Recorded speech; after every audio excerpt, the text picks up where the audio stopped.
Shalom, tudo bem? Na nossa última aula nós vimos adjetivos e substantivos. Na aula anterior a essa, vocês estão se preparando nos blocos que vão construir as nossas primeiras sentenças, que são as sentenças nominais. Mas antes de chegar nas sentenças, a gente precisa de mais um passo. Os pronomes pessoais e os pronomes demonstrativos, que a gente vai ver hoje. Vamos aqui comigo na tela. Pronomes pessoais são os pronomes que nós usamos no nosso dia a dia. O pronome, eu, você, ele, ou a gente usava antigamente no português o tu, algumas regiões do Brasil ainda usam, em Portugal se usa também, e outras coisas. Eles estão aqui, a gente vai lê-los juntos e eu quero que você estude eles como parte do seu vocabulário. Eles vão ser fundamentais como blocos de construção nas nossas frases e também construção do seu vocabulário pessoal de hebraico. Essa tabelinha eu vou explicar rapidamente para vocês como ela está classificada. E a gente tem aqui, por exemplo, a pessoa e gênero desse lado. Então, primeira pessoa sou eu, ou nós, no plural. Segunda pessoa, você, tu, ou vós, vocês. E terceira pessoa, ele, ela. Esses números são muito usados no nosso aprendizado de línguas. Se você já estudou outras línguas, você deve ter usado essa nomenclatura específica. As letras ao lado significam o gênero, então M para masculino, F para feminino. E vocês vão ver na primeira pessoa um C. O ponto é que o C é comum aos dois gêneros. A primeira pessoa em hebraico, ela é sem gênero. Até porque quando a gente diz eu, você tem o gênero óbvio, a pessoa de quem se fala está bem explícito. O tu, o você, a segunda pessoa e a terceira pessoa vão ter diferenciação de gênero e então masculino e feminino. No restante da tabela a gente vê duas colunas, uma do singular e outra do plural. Tá?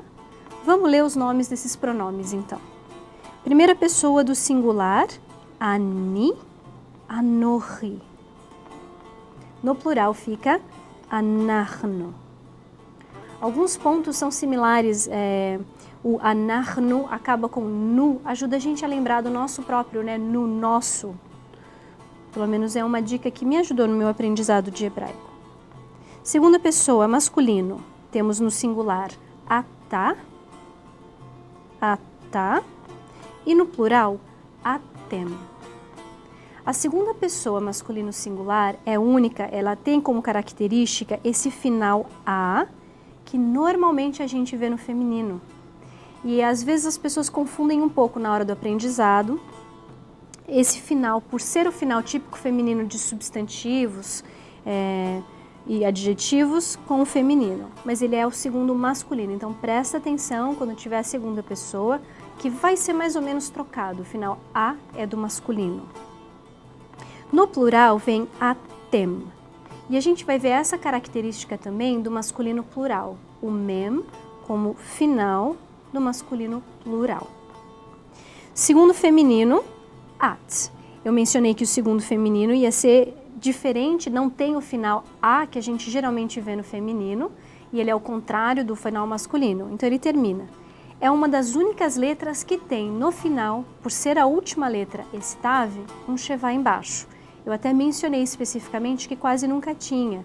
Isso é porque esse shevá é característico da gramática da segunda pessoa feminino singular.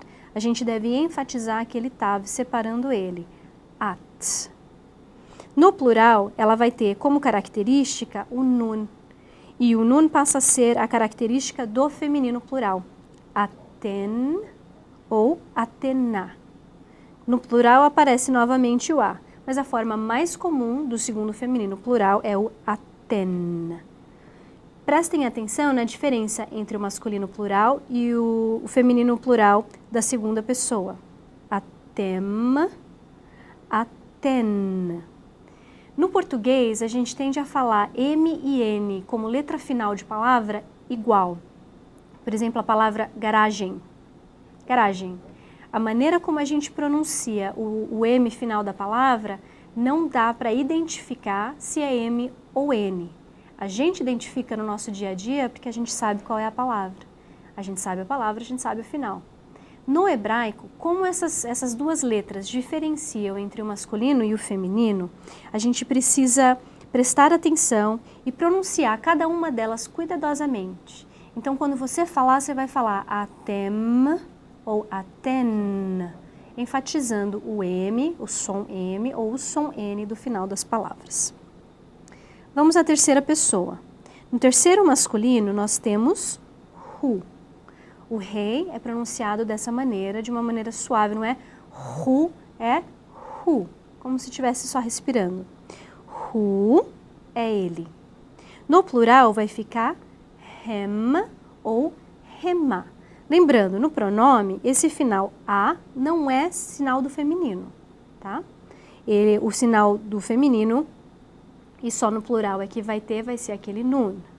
Então, hem ou hema, tendo o mem, é indicação do masculino plural.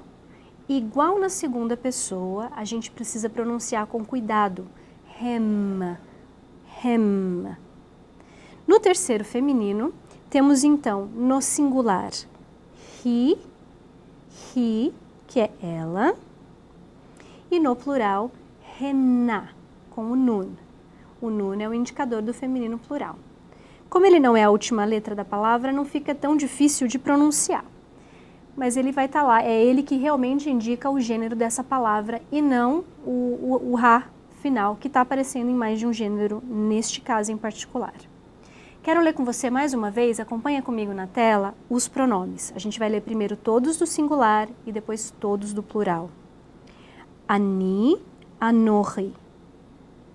Ata, at, hu e hi. Anachnu, atem, aten, atena, hem, hema e henna.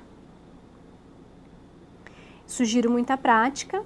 Igual a gente aprendeu com o português, às vezes a repetição, né? Você não precisa memorizar todos. Reconhecendo todos já tá bom, mas você precisa saber de cor pelo menos um. O que eu quero dizer? Tem ani e anochi. Na hora de lembrar, se você lembrar ani tá bom, mas na hora de ler, quando você vê anochi, você tem que reconhecer que aquele também é a primeira pessoa. Então vai ser assim para todos que têm duas formas. Mas na sua prática oral você pode escolher um deles e simplesmente repetir, tá? Vamos ver alguns exemplos desses pronomes pessoais já em sentenças, formando sentenças nominais. Ou seja, sempre que você combina o pronome com uma outra palavra, você tem a possibilidade de criar uma sentença, tá? Ele vai ser sempre o sujeito. A gente mencionou, quando a gente falou de adjetivos atributivos e predicativos, que a definição da palavra, o nível de definição, afeta a reação ou a interação entre elas, criando ou não sentenças. Isso vai acontecer aqui também. O pronome pessoal é considerado superdefinido. Ele nunca vai aparecer com o artigo definido, tá? Então fica assim, por exemplo, Ani Adonai. Tá ali o tetragrama, lembra? Quando a gente vê o tetragrama, nome de Deus, a gente diz Adonai. Pode dizer também Hashem. Ani Adonai. A tradução é eu sou Yahweh. Então o sou está implícito. Ele não aparece no hebraico. Este tipo de sentença não precisa de verbo no hebraico. Precisa no português e a gente acrescenta para dar o sentido. Temos outra, no outro exemplo a gente vê atá, atá o pronome da segunda pessoa singular, tu, você, atá, haish, tu és o homem, você é o homem. Tem que prestar atenção na segunda pessoa, porque em português a nossa segunda pessoa não tem gênero. Nós temos na terceira pessoa ele e ela, mas você não tem diferenciação. Um erro muito comum é ler a segunda pessoa, feminino principalmente, a gente quer dar o gênero, a gente fala ela. Então prestem atenção, acontece toda hora, acontece comigo ainda até hoje. Então é a questão de querer expressar na nossa língua o gênero que a gente vê no hebraico. Então prestem atenção no gênero e lembra que o gênero em português não vai aparecer na segunda pessoa. Por isso que eu estou chamando a atenção de vocês para esse exemplo em particular. Estes são os pronomes pessoais. Quando a gente aprender os verbos, a gente vai aprender um pouco mais e vai estar falando de novo sobre pessoa, gênero e número, né? Primeira pessoa, segunda, etc. E os pronomes vão aparecer também em conjunto, como é que a gente trabalha eles junto com os verbos. Mas a gente vai passar agora aos pronomes demonstrativos. O pronome demonstrativo é o nosso este, esta, aquele, aquela. E eles existem em hebraico também, no singular e no plural, indicando às vezes proximidade, este ou esta, e indicando também distância, aquele, aquela. Ao contrário do pronome pessoal, eles não têm um número, tá? Eles não são associados a uma pessoa, que é aquele primeira pessoa, segunda pessoa, esse tipo de número que eu estou falando. Mas eles têm sim gênero e número, eles podem ser feminino ou masculino, singular ou plural. Vamos lá, no masculino temos no singular zé, que é este. E no feminino, zot. Esse feminino é fácil de identificar, esse finalzinho ot já é um final que você tem associado com o feminino. Só que neste caso ele é um feminino singular e não um feminino plural. Então, zé e zot, este e esta para o singular. No plural, o masculino e o feminino levam a mesma palavra, ele. Ele. Então não vai precisar diferenciar, o plural é o mesmo para os dois gêneros. Ficou zé, zot e ele. Aquele e aquela, aqueles e aquelas que indicam um objeto ou objeto de fala, né, um sujeito de fala um pouquinho mais distante, a gente usa o pronome pessoal masculino e feminino da terceira pessoa. Por isso que está repetido. Hu e ri. Remá e rená. A gente vai diferenciar o pronome pessoal do pronome demonstrativo pelo contexto. Só pelo contexto. Tem uma pequena exceção que é quando o pronome demonstrativo aparece com o artigo definido. O pronome pessoal nunca aparece com o artigo definido, mas o pronome demonstrativo pode aparecer com o artigo definido. Nesses casos não vai ter dúvida, se tiver um artigo no hu, ou no ri, ou no remá e no rená, que ele está funcionando, ele está naquela frase na função de um pronome demonstrativo e não pessoal. Mas no geral, quando a gente tem a frase completa, dá para ler sem problema, tá? Não é o tipo de coisa que vocês vão ter dúvida. O pronome demonstrativo funciona muito como um adjetivo. Ele é combinado e ele tem que ter concordância de não só gênero e número, mas também de definição com a palavra. Se não tem concordância de definição, ele também vai ser um pronome demonstrativo de uso predicativo, criando novamente a sentença nominal. Lembrando, a sentença nominal é uma sentença que em hebraico não tem verbo, mas que a gente precisa colocar o verbo para dar o sentido no português. Então, a explicação é a mesma. Eles vão levar o artigo definido no momento em que eles forem predicativos, tá? Aliás, ele tem uma dica um pouquinho mais fácil do que o adjetivo. O adjetivo podia aparecer com e sem, e aí ia variar o desequilíbrio de definição para criar uma sentença com o substantivo.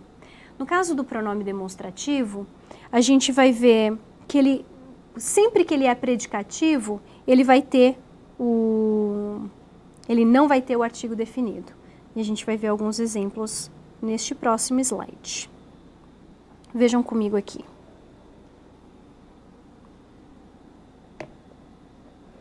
Aqui tem exemplos dos dois tipos e exemplos que a gente vai vendo e vai trabalhando e vai traduzindo para determinar se é predicativo ou não.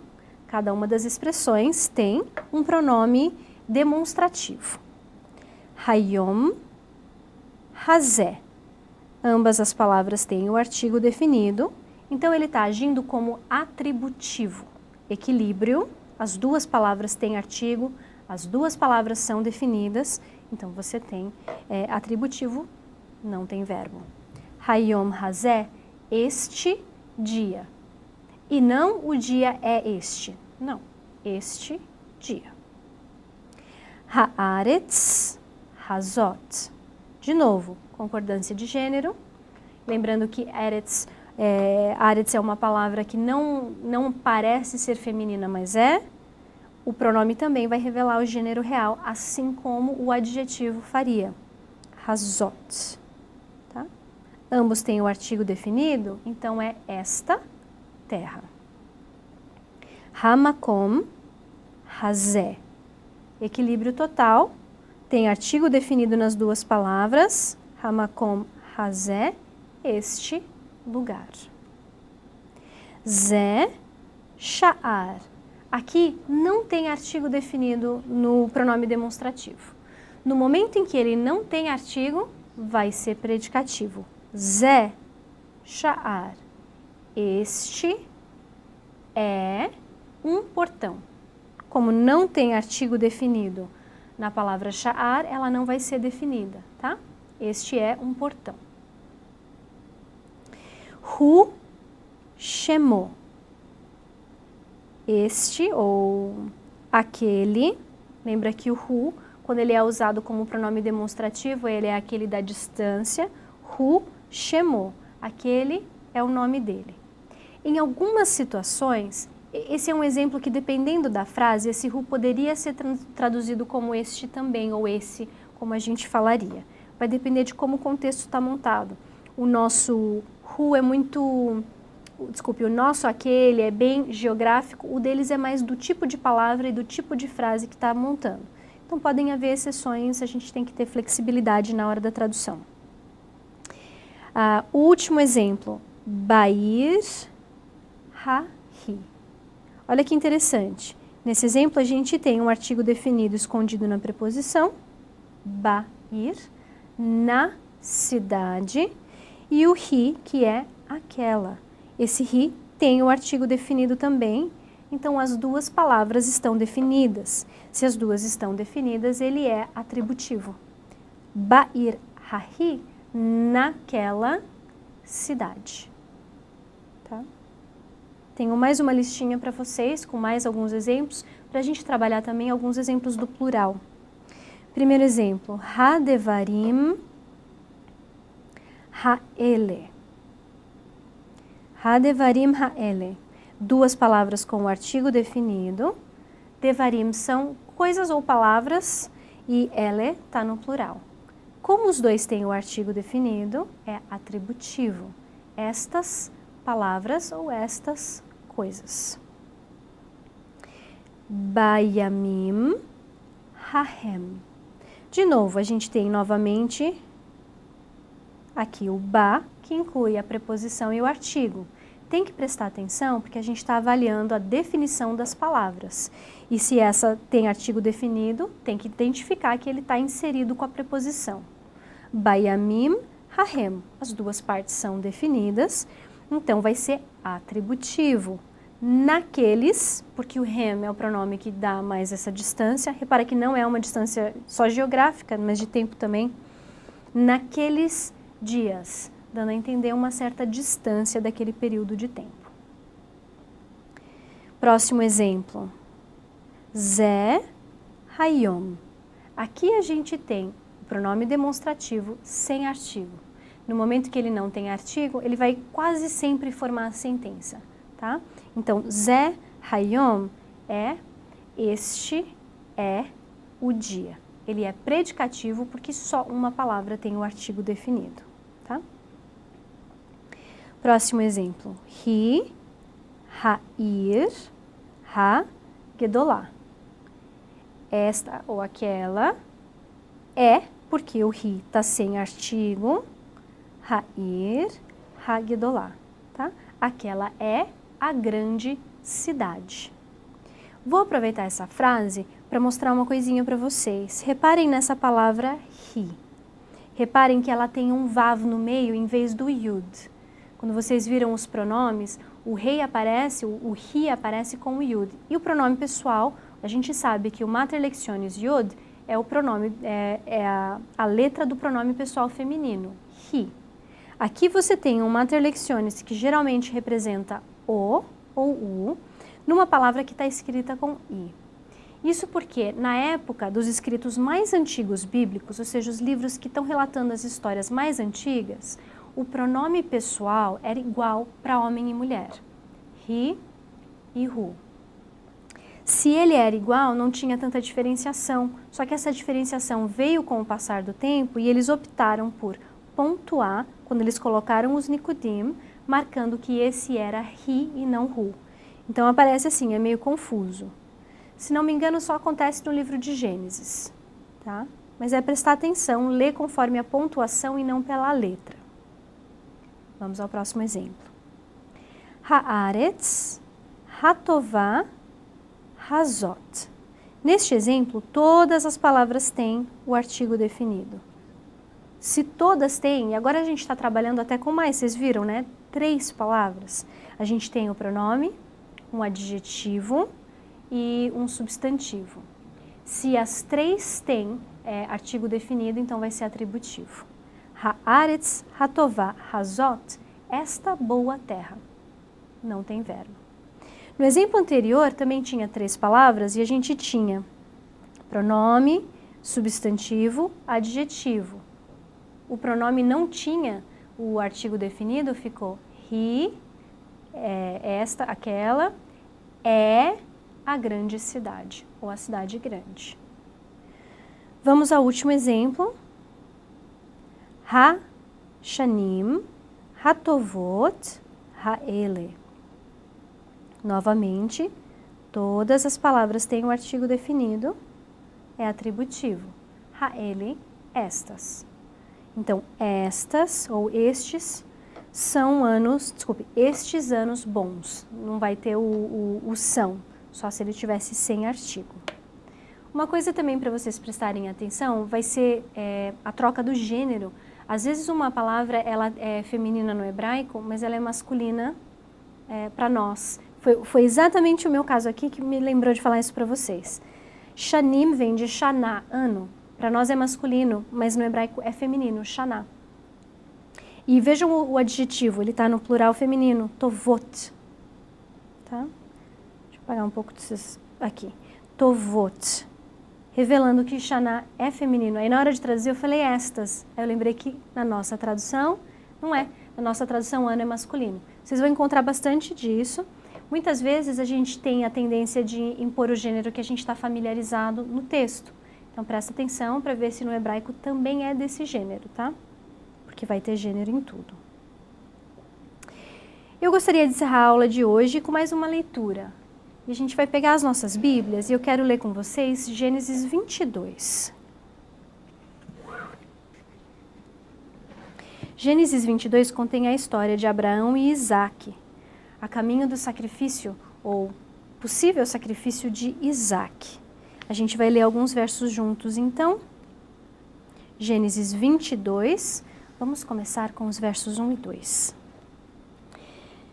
Vayehi achar hadevarim ha'ele, veha Elohim nisa et Avraham.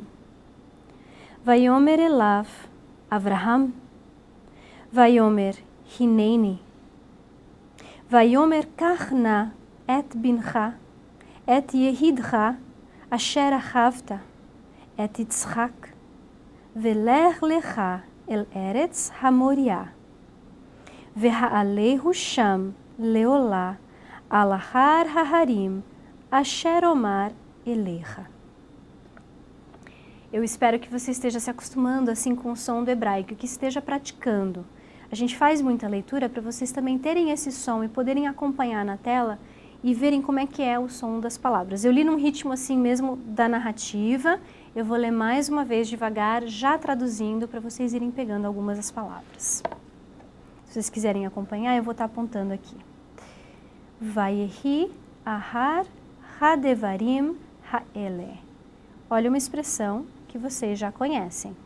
Hadevarim ha'ele. A gente tem a palavra devarim, que são coisas. É interessante no hebraico a palavra davar significar coisa e palavra.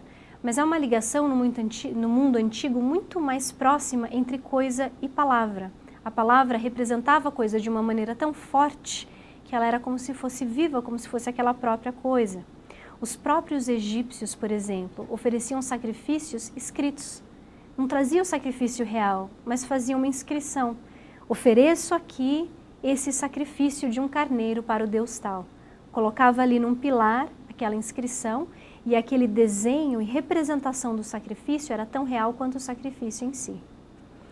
Essa é a combinação da palavra davar, que pode significar coisa ou palavra. Ela está aqui com um pronome demonstrativo, ha-devarim, ha-ele, numa relação atributiva. E fica traduzido. E aconteceu depois, ahar, ha-devarim, ha-ele, destas coisas. Veha Elohim nissa et Avraham. E Deus testou Abraão. Olha aqui o nosso marcador do objeto direto. Et. Et Avraham. Lembra, o marcador do objeto direto marca o objeto direto do verbo quando aquele objeto é definido. Abraão é nome próprio e é definido por natureza. Ele aparece ali ligado à palavra. Então Deus testou Abraão. Uma palavra muito interessante. Nissa. Um teste. Vaiomer elav Avraham. A construção dessa frase é muito bonita. E nos diálogos nas narrativas hebraicas a gente vê muito a repetição do verbo e disse, mais do que a gente usaria em português. Aliás, repetição na literatura hebraica faz parte da beleza. A repetição cria um ritmo e a repetição enfatiza certas coisas. Essa caminhada de Abraão é cheia de diálogo e ao mesmo tempo que ela é o caminho para uma decisão muito difícil, ela é cheia dessas trocas e desses diálogos entre uma pessoa e outra. No caso aqui, Deus fala então, e o primeiro diálogo abre assim e a repetição entra assim. E disse para ele, Abraão. Então Deus fala para ele e diz só o nome dele, Abraão. O que Deus vai realmente falar para ele não aparece ainda. E isso faz parte daquele ritmo e também cria um certo suspense. Pensa assim, vamos recapitular desde o começo dessa passagem para ver o ritmo que ela tem no hebraico. E aconteceu depois destas coisas que Deus testou a Abraão e disse para ele, Abraão, olha que interessante, só isso que ele falou. Aí vem a resposta de Abraão com um vaiomer, que é o disse de novo, vaiomer hineini. A resposta de Abraão é tão curta quanto o chamado de Deus. Deus diz Abraão e ele diz hineini, que é aqui estou. Uma expressão curta hebraica, mas muito significativa de disponibilidade.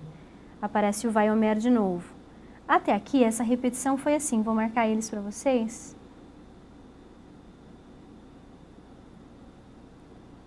Aqui está a mensagem real de Deus então. Vaiomer, karna et bincha et yehidcha asher ahavta. Olha só, toma, pois, ó, o marcador do objeto direto, et, lembrando que ele não é traduzido, bincha, teu filho, et yehidcha, teu único, asher ahavta, que você ama, et Yitzhak. Olha que interessante, o marcador do objeto direto apareceu várias vezes. Só não apareceu mais uma, e eu vou marcar com outra cor, porque eles usaram outro tipo de partícula. Mas Deus usa 4 formas diferentes para se referir a Isaac. É uma ênfase que também tem assim uma subida, um contraste no que ele vai pedir. Toma, teu filho. Não é só teu filho, é teu único filho. Aquele único filho que você ama, Isaac. 4 vezes Deus esclarece para Abraão que é exatamente esse filho que ele quer. E as palavras escolhidas também são interessantes, porque o que Deus está fazendo é dando para Abraão uma explicação do que é o plano da salvação. Então ele coloca Abraão numa situação que vai ajudar ele a entender o que Deus passa, o sacrifício que Deus faz em prol da humanidade. Então, todas essas palavras também se aplicam ao Filho de Deus. Toma, pois, teu filho, teu único, a quem tu amas. Isaac é aquele único. Depois ele diz, Velech lecha el eretz ha-Moriá. Leva ele à terra de Moriá. Ve'ha'aleihu sham leolá. Alachad Reharim, Asher Omar Elecha. E oferece ele lá em holocausto, em cima de uma das montanhas que eu lhe mostrarei. A gente sabe o restante dessa história, mas ela também é precedida por uma expressão muito significativa, que é esse Lech Lecha. Lech Lecha é uma expressão que apareceu mais uma vez na história de Gênesis, uma única vez, e é também na história de Abraão. Quando Deus fala para ele, sai da tua terra e da tua parentela e vai para um lugar que eu vou te mostrar. Aqui ele fala, toma teu filho e sai e vai para um lugar onde eu vou te mostrar. Esses são dois momentos-chave, dois momentos de teste na vida de Abraão. No primeiro, sai da tua terra e da tua parentela, Deus está dizendo para ele, abre mão do teu passado. Deixa tudo para trás. Mas nessa outra passagem, ao pedir para Isaac, para ele abrir mão de Isaac, ele está basicamente pedindo agora para Abraão abrir mão do futuro. Tudo que você construiu até aqui, quando você deixou tudo para trás, abre mão agora para mim. E o que marca essa transição, o que liga esses dois pontos na vida de Abraão é exatamente esta expressão. Lech lecha. Eu estou chamando a atenção de vocês para isso também, porque isso é uma coisa que você não detecta na tradução. Na tradução, as palavras ficam mais comuns do que expressões que às vezes combinadas juntas como essa, se tornam únicas no texto bíblico. Você está estudando hebraico agora. Você vai ter acesso a um estudo da Bíblia muito mais profundo e muito mais rico. E você vai poder achar esses detalhes, palavras e expressões que aparecem só uma vez, que ligam duas histórias de uma maneira extremamente profunda e que nos dão uma compreensão do texto muito maior. A jornada à tua frente é incrível. Persista, estude. A gente ainda tem muita coisa para descobrir juntos. Até a próxima.